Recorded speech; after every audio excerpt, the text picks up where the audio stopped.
मैंने एक लड़की को खतरे में देखा, लेकिन इस बार मैं उसे बचाने नहीं गया, बल्कि मैंने अपना फोन निकाला और पूरी घटना रिकॉर्ड करने लगा। फिर मुड़कर वहां से चला गया, क्योंकि मैं पुनर्जन्म लेकर वापस आया था। अपने पिछले जीवन में मैं उसे बचाने के लिए दौड़ा था, लेकिन गलती से एक गैंग सदस्य की मौत हो गई थी। अदालत में उस लड़की ने मेरे पक्ष में गवाही देने के बजाय कहा कि मैं उसे परेशान कर रहा था। मुझे उम्र कैद की सजा हो गई और मैंने 30 साल जेल में बिताए। मेरा पूरा जीवन पछतावे में बीत गया। शायद भगवान को मुझ पर दया आ गई, क्योंकि जब मैंने दोबारा आंखें खोली तो मैं उसी दिन वापस आ गया जब वह लड़की खतरे में थी। वह मदद के लिए चिल्लाती रही, लेकिन इस बार मैंने उसे अनदेखा कर दिया और वहां से चला गया। घर पहुंचकर मैंने अपने टूटे फूटे कमरे को देखा और फैसला किया कि मुझे बहुत पैसा कमाना है। तभी मुझे अपने पिछले जीवन का एक जेल साथी याद आया, जिसे हमेशा इस बात का पछतावा रहता था कि उसने डकैती की थी, क्योंकि उसने अपने पुराने घर के नीचे 50 किलो सोना छिपा रखा था। लेकिन जेल से बाहर आने तक उसका घर बिक चुका था। मुझे याद आया कि इस समय तक उसका घर अभी नहीं बिका था, इसलिए मैंने $7,000 उधार लिए और एक नोटरी के साथ उसके पुराने घर पहुंच गया। मैंने मालिक से कहा कि मैं यह घर खरीदना चाहता हूं। नोटरी को लगा कि मैं पागल हो गया हूं, क्योंकि वह घर कई सालों से खाली पड़ा था और पूरी तरह जर्जर हो चुका था। मालिक ने कहा कि वह इसे $5,000 में बेच देगा और मैंने तुरंत हाँ कर दी। कागजात पर हस्ताक्षर होते ही मालिक बहुत खुश हो गया, क्योंकि उसे लगा कि उसने मुझे बेवकूफ बना दिया है। लेकिन मुझे कोई फर्क नहीं पड़ा। उनके जाते ही मैंने फावड़ा उठाया और आंगन में खुदाई शुरू कर दी। कुछ ही देर में मुझे वह सोना मिल गया। मैंने सारा सोना अपने बैग में भरा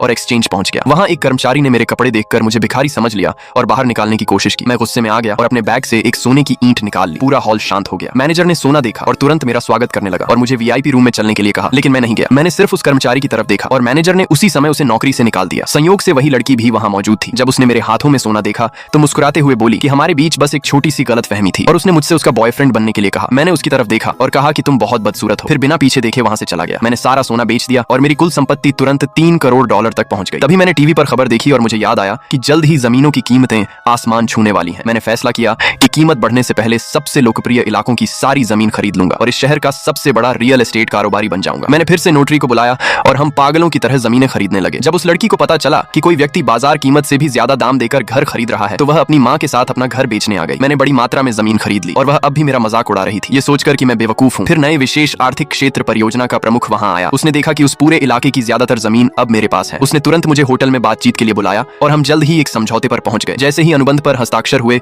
उस पूरे इलाके की कीमत 10 गुना से भी ज्यादा बढ़ गई। मैंने आर्थिक आजादी हासिल कर ली। इसके बाद वह लड़की फिर मेरे पास आई और बोली कि हमारे बीच जो कुछ हुआ वह सिर्फ एक गलतफहमी थी। उसने यह भी इशारा किया कि वह मेरी गर्लफ्रेंड बनना चाहती है, लेकिन मैंने उसे साफ मना कर दिया और सुरक्षा गार्डों से उसे और उसके परिवार को बाहर निकलवा दिया। अगर आगे की कहानी देखना चाहते हो तो कमेंट में लाल दिल जरूर भेजो।